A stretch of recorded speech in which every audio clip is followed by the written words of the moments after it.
வணக்கம். இன்றைக்கி நம்ம பார்க்க போகிற சமையல் ஒரு அருமையான சட்னி ரெசிபி தான் பார்க்க போகிறோம். தக்காளி இல்லாத வெறும் வெங்காயம் மட்டும் வச்சு வெங்காயம் பூண்டு வச்சு ஒரு சூப்பரான தண்ணி சட்னி எப்படி செய்யலாங்கிறத பார்க்கலாம். இட்லி தோசை ஊற்றப்பத்துக்கலாம் அந்த சட்னி அருமையாக இருக்கும்.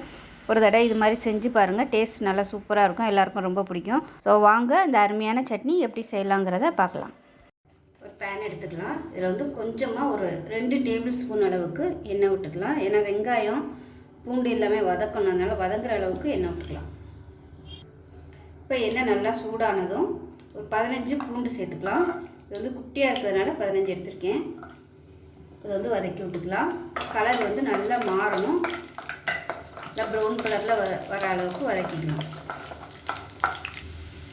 பூண்டு நல்லா செவக்க ஆரம்பிச்சிருச்சு. இந்த ஸ்டேஜில் ஒரு 10 சின்ன வெங்காயம் சேர்த்துக்கலாம். இதையும் சேர்த்து வதக்கிக்கலாம்.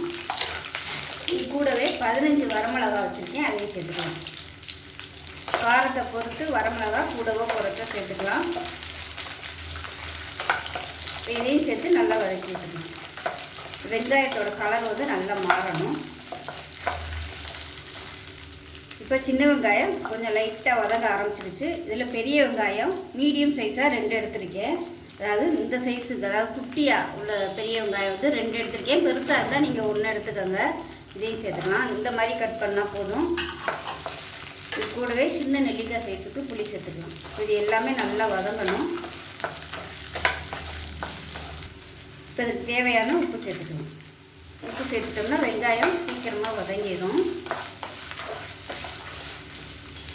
இப்போ எல்லாமே நல்லா வதங்கிடுச்சு. இப்போ அமர்த்திடலாம். அமர்த்திட்டு ஆறுனதுக்கப்புறம் நல்லா நைஸாக அரைச்சிக்கலாம். நல்லா தண்ணி ஊற்றியே அரைச்சிக்கலாம். கெட்டியாக அரைக்காமல் நல்லா தண்ணியாகவே அரைச்சிக்கலாம். இப்போ பாருங்கள், சட்னி அரைச்சாச்சு. இந்த அளவுக்கு தண்ணியாக வச்சுக்கோங்க. நான் இன்றைக்கி இட்லி தான் செய்ய போகிறேன். ஸோ இட்லிக்கு செய்யலை இந்த மாதிரி தண்ணியாக வச்சு சாப்பிட்டிங்கன்னா சூப்பராக இருக்கும். இப்போ மிக்ஸி அலசிட்டு இன்னும் கொஞ்சம் தண்ணி சேர்த்துக்கிறேன்.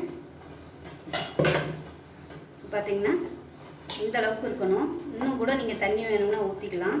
ஊற்றப்பத்துக்கலாம். இந்த மாதிரி சட்னி செஞ்சு சாப்பிட்டிங்கன்னா சூப்பராக இருக்கும். இப்போ இதுக்கு ஒரு தாளிப்பு கொடுத்துக்கலாம். இப்போ தாளிக்கிற பேன் எடுத்துக்கலாம். கொஞ்சமாக எண்ணெய் விட்டுக்கலாம். எண்ணெய் சூடானதும் ஒரு டீஸ்பூன் கடுகு சேர்த்துக்கலாம். கடுகு வெடிக்க ஆரம்பிக்கவும் ஒரு வரமிளகாயை கிள்ளிட்டு சேர்த்துக்கலாம். அதோட கொஞ்சமாக கருவேப்பிலை சேர்த்துக்கலாம். இப்போ ஒரு 3 சின்ன வெங்காயம் நல்லா பொடியாக கட் பண்ணி வச்சுருக்கேன், அதையும் சேர்த்துக்கலாம். இதையும் சேர்த்து நல்லா வதக்கிக்கலாம். வெங்காயம் நல்லா அப்படியே ப்ரௌன் கலரில் வரணும். வெங்காயம் நல்லா ப்ரௌன் கலரில் வதங்கிடுச்சு. இதில் ஒரு டீஸ்பூன் போல் பெருங்காயம் சேர்த்துக்கலாம். லாஸ்ட்டாக சேர்த்துக்கோங்க. முதலே சேர்த்திங்கன்னா கறியும்.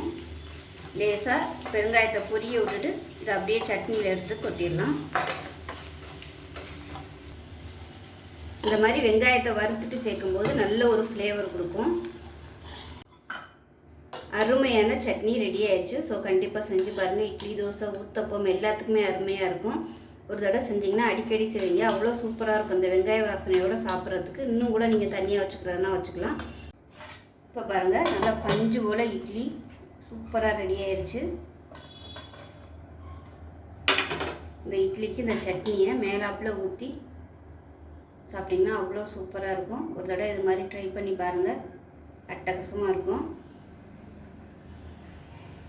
அருமையான சட்னி ரெடி ஆயிடுச்சு. ஸோ இந்த வீடியோ பிடிச்சிச்சுன்னா லைக் பண்ணுங்கள், கமெண்ட் பண்ணுங்கள், சேனலை சப்ஸ்கிரைப் பண்ணுங்கள், பக்கத்தில் உள்ள பெல் பட்டனையும் ப்ரெஸ் பண்ணுங்கள். நன்றி.